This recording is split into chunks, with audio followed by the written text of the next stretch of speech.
சீமான் வீடு முற்றுகை, கல்லெறிந்து கார் உடைப்பு எனும் தலைப்பில் இந்த காணொலியை நம்ம காண இருக்கோம். இன்றைய தினம் அண்ணன் சீமான் அவர்கள் பார்த்திங்கன்னா சென்னையில் இல்லை, அவங்க புதுச்சேரியில் கலந்தாய்வு கூட்டத்திற்காக சென்றிருக்காங்க. அந்த கலந்தாய்வு இன்னும் சில மணி நேரங்களில் ஆரம்பிக்க இருக்கு. அந்த நேரத்தில் நேற்றைய தினம் செய்தியாளர் சந்திப்பின் போது சீமான் பேசிய வார்த்தைகள் பெரியார் உணர்வாளர்களை மிகவும் தாக்கிவிட்டதாக நாம் கருதுகிறோம். காரணம் என்ன அப்படின்னா, நேற்றைய தினம் இருக்கக்கூடிய அனைத்து அல்லு சில்லறைகள் எல்லாம் கத்த ஆரம்பித்து விட்டார்கள். ஆனால் சீமான் அவர்களது வீடை முற்றுகையிடுவோம் சொல்லிட்டு இதுவரைக்கும் மக்கள் போராட்டம் எதிலுமே நம்ம காணாத ஒரு நபர் திடீரென சீமான் வீட்டை முற்றுகையிடுவோம், சீமான் அவர்கள் எப்படி எங்கள் தலைவரை இழிவாக பேசலாம்னு களமிறங்கி வராரு. அதற்கு சில தினங்களுக்கு முன்பு சுபவி அவர்கள் மாபெரும் ஒரு கண்டன ஆர்ப்பாட்டம் வேற நடத்துகிறாரு.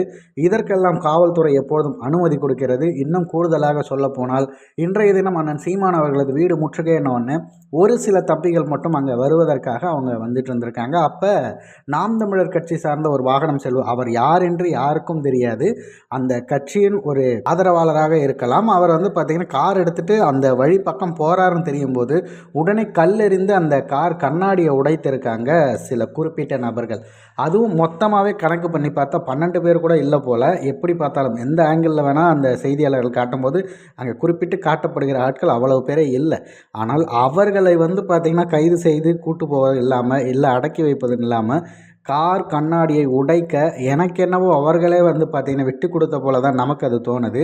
கார் கண்ணாடியை உடைப்பது, சீமானுக்கு அச்சுறுத்தல் கொடுப்பதுன்னு சொல்லி பல வேலைகளை இந்த திராவிட கும்பல்கள் செய்து கொண்டு வருகிறது. ஆனால் இதற்கெல்லாம் பெருமளவுக்கு எதிர்ப்பு இல்லாமல் சீமான் மேடைகளில் பேசக்கூடிய பேச்சுக்கள் வன்முறையை தூண்டுகிறது. இவர்கள் நேரடியாக செய்யும் வன்முறைகளை விட மேடையில் நாம் வீரியமாக பேசக்கூடிய வார்த்தைகள் அவர்களுக்கு வன்முறையாக தெரிகிறது என்றால் இது எந்த மாதிரியான போக்கு அப்படிங்கிறத மக்கள் தெளிந்து உணர வேண்டும்.